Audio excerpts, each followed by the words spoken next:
Hi, common versus independent risks. Types of risk and how to simplify how they work. So I will be covering different risks and using an analogy of insurance coverage.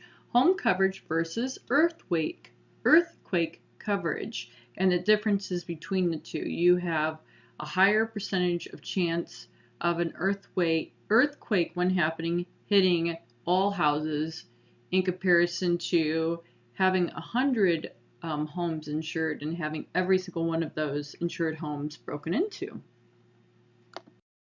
So risk, we're going to have intro, identify risk, apply, applications behind risks, and understanding why it's important to understand the risks behind different types of stock that you buy in your portfolio. I choose to talk about stock risk because I like the insurance analogy the book used. It made it easier for me to understand the different risks involved depending on the type of stock you buy. Not all stock is created equal, nor is a portfolio to accomplish the same thing, and neither is insurance. If you use a comparison of if you insure 100 houses for an earthquake, and if an earthquake hits, all 100 houses will likely be damaged. But if you insure 100 houses and there's break-ins or thefts, not all 100 houses will be targeted.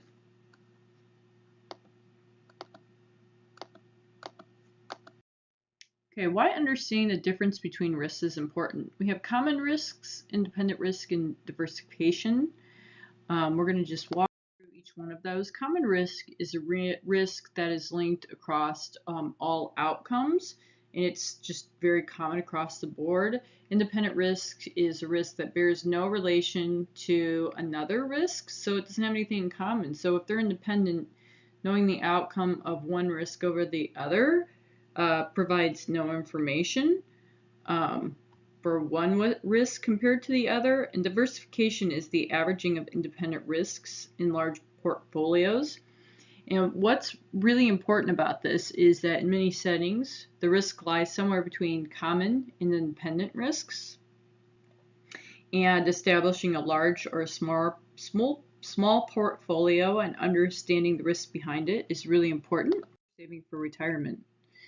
How these affect risks at every level, entry level, mid-level, and executive level. So understanding the risks behind investing is going to help you no matter at what level of profession you are, weigh the benefits of different stocks when you're building your retirement plan.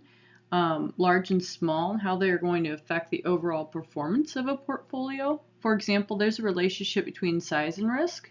On average, larger stocks have lower volatility than smaller stocks, even though larger stocks are typically more volatile than a portfolio of large stocks. All individual stocks have lower returns and or higher risks depending on what they represent. So ethics, I have two verses used here for two different reasons. Proverbs 11:14, for lack of guidance, a nation falls. Victory is won through many advisors.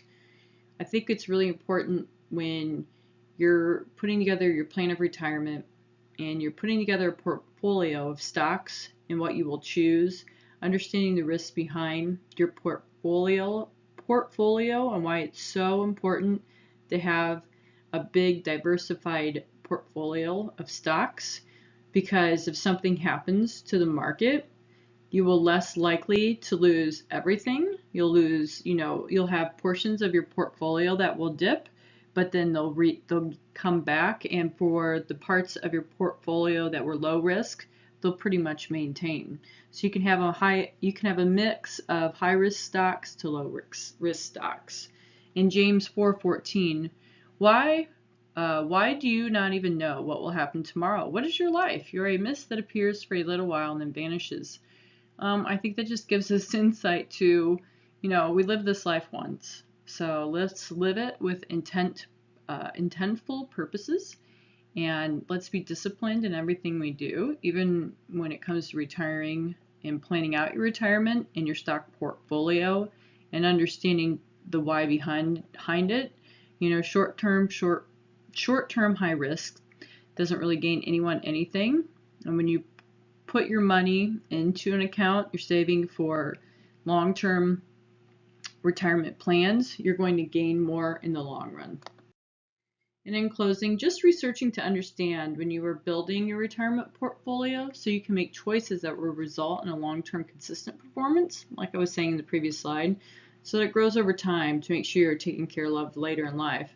But do it right away with the understanding that it does take time. That's why it's so important to pre-plan all of it, because you just never know when you may need it or how long you'll be here to reap the benefits of your investment. And I have the references listed.